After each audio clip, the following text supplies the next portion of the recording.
Weeknights at 6 with Hot Press, The Rock Report, Radio Nova.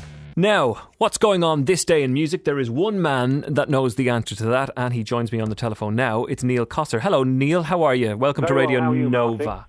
I'm very good, thanks. What is happening today in music history? If we were to go looking for such a thing, what would we find out? Oh, blimey, lots of things, actually. Buddy Holly recorded That'll Be the Day on this day in 1957.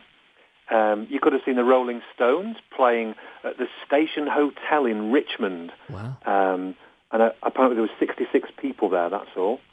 Also on this day in 1975, Led Zeppelin released their sixth album, Physical Graffiti, in the UK as well. Why are we so interested in stuff like what you have been now sort of making a living out of on this day in music history, things like that? I think people have a great appetite for nostalgia. And when you think now that, music, especially rock and roll music, is, we're actually in our sixth decade. We've got so much music history to look back at. And I think an awful lot of artists have sort of matured with time as well.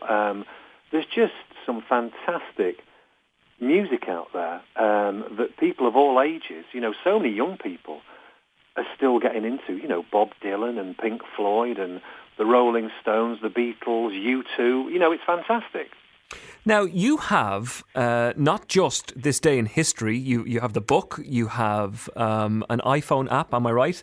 Correct. And you now have, that's now been updated, you've got a Pink Floyd on this day. Yeah, well, what it is, I have This Day in Music, which is a website and has been out as two different books. And as I've become more involved in technology, I realised that it'd be great to actually sort of roll out the series and do some of the biggest acts in the world. So as iPhone apps, we've actually made This Day in Pink Floyd, This Day in Led Zeppelin, and This Day in Bob Dylan. Wow. And, they've been really well received. We've had great reviews. People seem to like them. And basically the concept is that on each app, it just tells you events from every day of the year, so 366 days. We have a quiz in there as well, and we've got a trivia section. And then we've also written about all the studio recordings as well. We've sort of reviewed the albums, and they all link to your own player and iTunes, so they're quite comprehensive. I know from looking through the app on the iPhone, it is very comprehensive, a lot of information in there, and very well presented. I love how it's done. Good job. Well, thank you very much indeed. So we've just done a week of Pink Floyd here at Radio Nova. We've been celebrating all the re-releases, the reissues, the box sets and things like that. So your app is perfect to go with for any Pink Floyd fan this week listening to the radio station. Fantastic. Great. Where can we find out more then? Do you want to just shout out the email or the website address? Yeah, sure. Well, if you go to thisdayinmusic.com, that is the main site, and there's links to the apps from that site.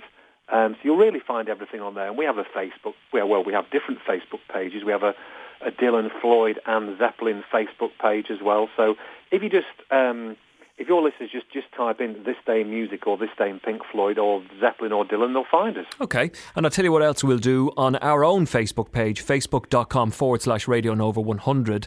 We'll put up some information linking back to your stuff now. Fantastic. Neil Cossar, excellent to talk to you, and again, great job, especially for the week that we've just had here at Radio Nova with Pink Floyd. The Led Zeppelin thing looks brilliant as well. By the way, is there one for Android? There isn't at the moment, Marty, no. We're probably going to look at that next year, I think. We're just going to crack on and do iPhone at the moment. And the iPad, okay. Yes. Perfect. Thanks so much for taking our call. Cheers, Marty. The Rock Report with Hot Press. Radio Nova.